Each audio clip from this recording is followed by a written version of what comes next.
நமது மாணிக் டிவியின் அன்பார்ந்த பொக்கிஷ கண்மணிகளே வணக்கம்.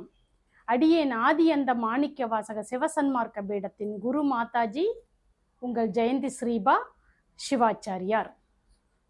பிரபஞ்ச நடராஜரின் புகழ் ஓங்குக உலகமெல்லாம். சிவஜோதி சிவஜோதி சிவகாமி சிவஜோதி சிவஜோதி சிவஜோதி சிவகாமி சிவஜோதி. ஓம் நம சிவாய. இன்னைக்கு நம்மளோட டாபிக் சிவனை பஸ்பமாக்கியது யார். அதாவது மாணிக்க வாசகர் தன்னோட 13வது பாடல்ல சிவபுராணத்துல சொல்லியிருக்கிறாரு. அந்த பாடல் உங்களுக்கு நான் சொல்றேன்.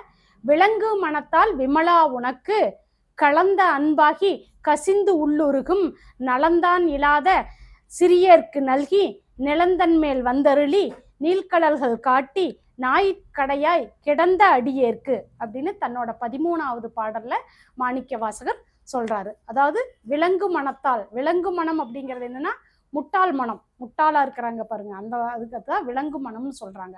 இதுக்கு நான் உங்களுக்கு முன்னொரு காலத்துல பத்மாசூரன்கிற அரக்கன் இருந்தான். அந்த அரக்கனுக்கு என்னன்னா ரொம்ப உடல் அவனுக்கு ரொம்ப பெரிய உடலை பெற்றவன், ரொம்ப வலிமையானவன். ஆனா முட்டாள் மனதை படைச்சவன், ரொம்ப அடிமுட்டாளா இருந்தான். ஆனா ஆசை மட்டும் அவனுக்கு நிறைய இருந்துச்சு. அதாவது நம்ம எல்லா நாடுகளையும் நம்ம அடிமைப்படுத்தணும், எல்லாரும் நமக்கு அடிமையா இருக்கணும் அப்படின்னு அந்த பத்மாசூரன் விரும்புறான். அப்ப அவனுக்கு அதுக்கு என்ன பண்ணலாம், மித்த நாட்டுகளை எல்லாம் அடிமைப்படுத்துறதுக்கு நம்ம என்ன பண்ணலாம்னு யோசனை பண்ணி அப்படியே நடந்துட்டு போயிட்டு வந்துட்டு இருக்கிறான். அப்ப நாரதர் குறுக்க வர்றாரு. அப்ப நாரதர்கிட்ட கேட்ட ஐடியா சொல்லுவாருன்னு நாரதர்கிட்ட போய், இந்த மாதிரி நாரதரே எனக்கு எல்லா நாட்டையும் நான் கைப்பிடிக்கணும்னு நினைக்கிறேன், அதுக்கு என்ன பண்ணணும்னு சொல்லுங்க அப்படின்னு ஐடியா கேட்குறான். அதுக்கு நாரதர் சொல்றாரு, நீ எல்லா நாட்டையும் வெற்றி காணணும் அப்படின்னா நீ சிவபெருமானை நினைச்சு தவம் இரு, அவர் உனக்கு வரம் கொடுப்பாரு, அப்ப வரத்தின் மூலமா நீ எல்லாத்தையும் வெற்றி காணணும்னு நீ வரத்தை வாங்கிக்கோ அப்படின்னு நாரதர் சொல்றாரு. இவனும் சந்தோஷமாயி சரி அப்படின்னு சொல்லிட்டு ஒரு அடர்ந்த காட்டுக்கு போறான். அந்த அடர்ந்த காட்டுல போய் விடாம தவம் பண்றா, சிவபெருமானை நினைச்சு தவம் பண்றா. நிறைய ஆண்டுகள் கடந்து போயிருச்சு, ஆண்டுகள் பல உருண்டோடி கொண்டே இருக்கின்றன. அந்த மாதிரி இருக்கும்போது அவனை சுத்தி கரையான் புற்றுகள் எல்லாம் முளைச்சிருச்சு. அந்த அளவுக்கு கடுமையான தவம் செஞ்சுட்டு இருக்கிறான். அப்போ ஒரு நாள் சிவபெருமான் பத்மாசூரனுக்கு காட்சி அளிக்கிறாரு. காட்சி அளிச்சுட்டு, பத்மாசூரா எதுக்காக இவ்வளவு கடுமையான விரதத்தை கடைப்பிடிச்சிட்டு இருக்கிற, இந்த மாதிரி தவத்தை நீ எதுக்காக செய்யற அப்படின்னு கேட்கிறாரு. உனக்கு என்ன வேணும்னு என்னை நோக்கி இவ்வளவு கடுமையான தவம் செய்து கொண்டிருக்கிறாய் அப்படின்னு அவரு சிவபெருமான் கேட்கிறாரு. அதுக்கு பத்மாசூரன் என்ன சொல்றான்னா, சிவபெருமானே எனக்கு இறப்புங்கிறதே வரக்கூடாது, எனக்கு சாவுங்கிறதே இருக்கக்கூடாது, அதற்கான வரத்தை நீங்க எனக்கு கொடுங்க, இந்த உலகத்துல என்னை யாருமே அழிக்கக்கூடாது, இறப்பே எனக்கு வரக்கூடாது அப்படின்னு சொல்றாரு. அப்ப சிவபெருமான் சொல்றாரு, நீ அந்த மாதிரி கேட்கக்கூடாது, ஏன்னா இந்த பிரபஞ்சத்தில் ஜனிக்கும் ஒவ்வொரு உயிர்களுமே பிறப்பு என்றால் இறப்பும் என்பது நிச்சயமாகின்றது. அதனால பிரபஞ்சத்துல இறப்பை யாருனாலே தடுக்க முடியாது.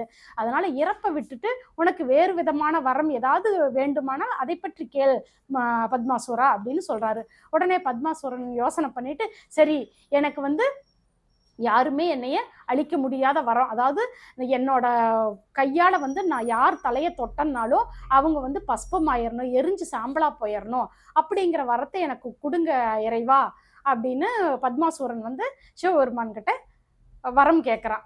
சிவபெருமானும் சரி அப்படியே ஆகட்டும், நீ இனிமேல் இருந்து நீ உன்னுடைய கடுமையான தவத்தின் விளைவாக இனிமேல் இருந்து நீ யார் தலையை தொட்டாலும் அவர்கள் எரிந்து சாம்பலாகி விடுவார்கள், பஸ்பமாகி விடுவார்கள், இதிலிருந்து இனி மேற்கொண்டு நீ பஸ்மாக்கா என்று உலகத்தில் அழைக்கப்படுவாய், போற்றப்படுவாய் அப்படின்னு வரம் கொடுக்கிறாரு சிவபெருமான். உடனே இவனுக்கு ரொம்ப சந்தோஷமா சிவபெருமானை நினைச்சு ரொம்ப சந்தோஷப்பட்டுட்டு என்னங்கிறான், சரி இறைவா, இதை நான் ட்ரையல் பார்க்கணும், இது உண்மையில நடக்குமா நடக்காதாங்கிறத நான் ட்ரையல் பார்க்கறதுக்கு விரும்புறேன், அதனால நான் உன்னோட தலையிலேயே கை வைக்கணும், உன்னோட தலையில கை வச்சுட்டேன்னா உன்னோட கைலாய மலையவே நான் கைப்பற்றிட்டேன்னா இந்த உலகத்துல நான் தான் ராஜா, அதுக்கு பிறகு யாருமே என்னை அடைய முடியாது அப்படின்னு சொல்லி சிவபெருமானை நோக்கி சிவபெருமானோட தலையிலேயே கை வைக்கிறதுக்காக அந்த பஸ்மாக்கா என்ன பண்றான், பின்னாடியே தொடரான். உடனே சிவபெருமான் என்னடா வரம் கொடுத்தவன் நமக்கு தலையிலேயே கை வைக்க வந்துட்டானே அப்படின்னு சொல்லி ஒரு மரத்துக்கு பின்னாடி போய் மறைஞ்சிடுறாரு. மறைஞ்சு நின்றுட்டு நாராயணா அப்படின்னு நாராயணரை கூப்பிட்டு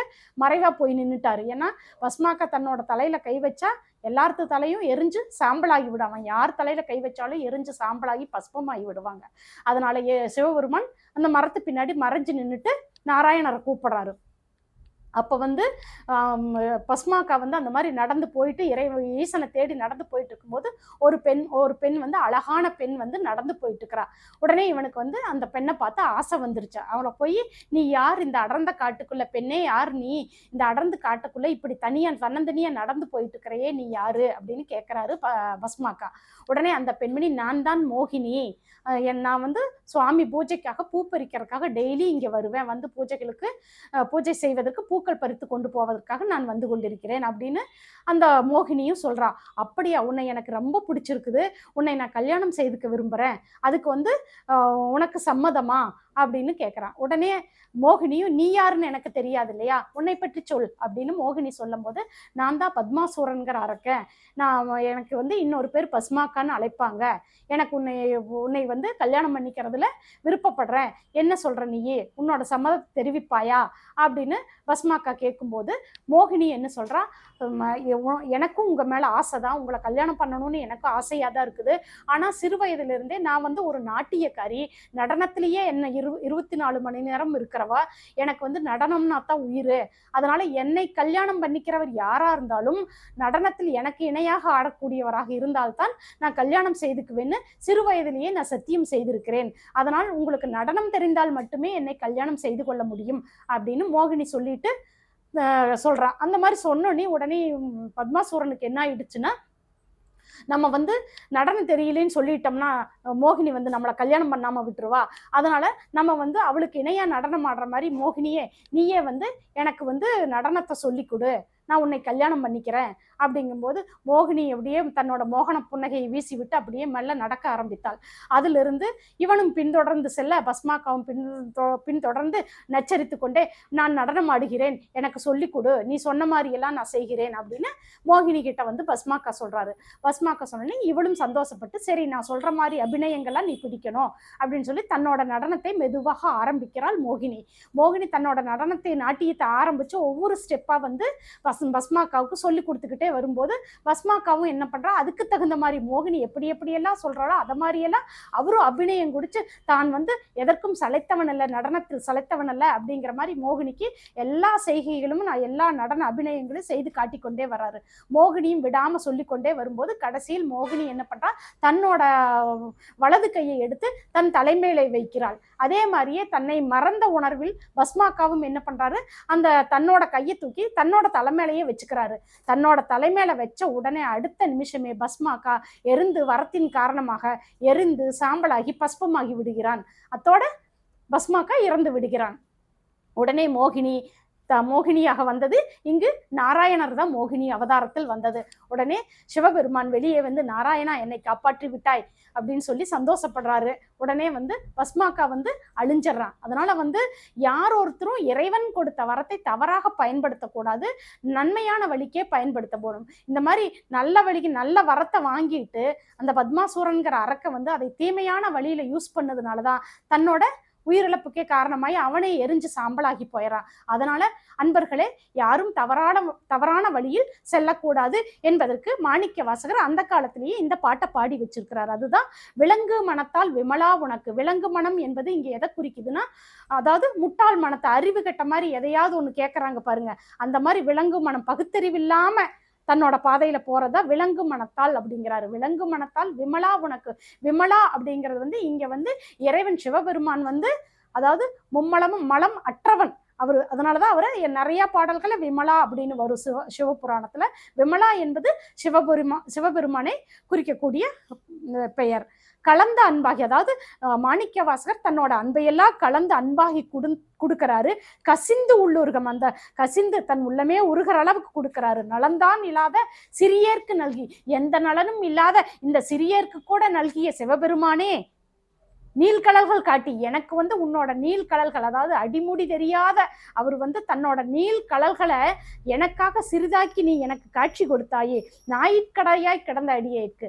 ஞாயிற்கடையாய் அப்படிங்கிறது என்னன்னா, அதாவது உலகத்திலேயே உயர்ந்த பிறப்பு எதுன்னா அது தாய் தான். உலகத்திலேயே தாழ்ந்த பிறப்பு எது அப்படின்னா அது வந்து நாய் தான். இந்த நாய்கள்லாம் சேர்ந்து ஒரு மாநாடு போட்டுச்சாமா. அந்த நாய்க போட்ட மாநாட்டுல ஒரு நாய் கடைசியா வந்துச்சாமா. அந்த நாயை பார்த்து இந்த நாய்கள்லாம் கேட்டுச்சான், சிச்சி போ நாயே அப்படின்னு விரட்டுச்சான். அப்போ அந்த மாதிரி கடைசியா வந்த கடையேனா இருக்கிற நாயாய் கிடந்த அடியேற்கு, அந்த மாதிரி கடைசியான நாயா இருக்கிற அடியேனுக்கு கூட எனக்கு நீங்க வரம் கொடுத்தீங்க, எனக்கு உங்களோட அனுகிரகத்தை கொடுத்தீங்க, எனக்கு ஒரு எல்லா அதாவது குருவா இருந்து எனக்கு போதனைகள் கொடுத்து என்னை யார் கொண்ட பெருமானே எனக்கு எல்லா நன்மைகளையும் செஞ்சீங்க அப்படின்னு சொல்லிதான் அந்த விலங்கு மனத்தை பத்தி எல்லாம் சொல்றாரு. அதனால கெட்டவங்களா இருந்தா கூட எப்படி பஸ்மாசுரன் கெட்டவனா இருந்து விலங்கு மனத்தால தன்னோட முட்டாள் மனத்தால கெட்டு போனானா அந்த மாதிரி இருக்கிறவருக்கும் அருள் கொடுக்கிறாரு, நல்லவங்களுக்கும் அருள் கொடுக்கிறாருன்னு இதை மாணிக்க வாசகர் தன் பாடல் மூலமா உணர்த்துறாரு. அதனால எல்லாரும் இறைவனிடம் சிவபெருமானிடம் வணங்கி அவரோட ஆசீர்வாதம் பெற்று அவரோட திருப்பாதத்தை கைப்பிடித்து நல்ல வழியில் செல்க வேண்டும் என்று அன்பர்களை பணிவோடு கேட்டுக்கொள்கிறோம். நன்றி அன்பர்களே.